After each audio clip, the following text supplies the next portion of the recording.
Imagine a monumental shift where a nation's entire economic structure was fundamentally transformed, almost overnight, challenging long-held ideas of ownership and control.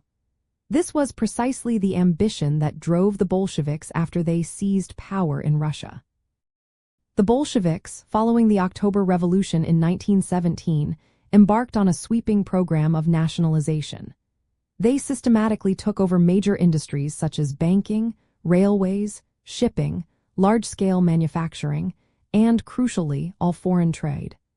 Essentially, the state became the primary owner and operator of the country's economic lifeblood. This extensive nationalization was not just a practical measure. It was a cornerstone of their socialist ideology.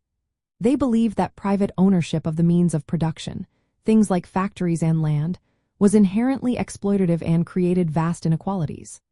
By bringing these sectors under state control, they aimed to eliminate private capital, allocate resources more equitably, and direct the economy toward the collective good of the workers and peasants. This push was intensified during the Russian Civil War, under a policy known as war communism, which demanded strict state control to ensure the survival and provisioning of the Red Army and the urban population. To achieve this, the Bolsheviks issued a series of decrees that legally transferred ownership from private hands to the state. Initially, they experimented with concepts like workers' control, where factory committees had significant influence, but this quickly evolved into direct state management. Factories and businesses were often taken over by force, particularly larger enterprises, and foreign assets were seized without compensation. This meant that the state, through various administrative bodies, became responsible for running these industries, setting production targets, and distributing goods. One key body overseeing this transformation was the Supreme Council of National Economy, or VESHENKA, established in December 1917. This council played a central role in coordinating the newly nationalized industries, from heavy manufacturing to food production.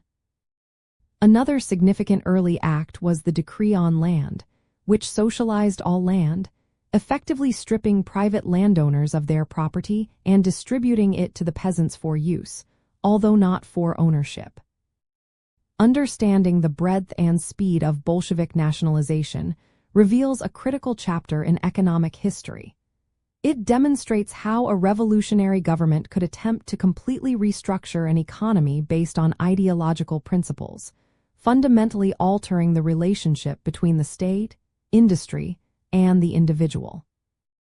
This transformation laid the groundwork for the Soviet Union's centrally planned economy, impacting its development for decades and influencing socialist movements worldwide. If you're into this, like, subscribe, and drop a comment.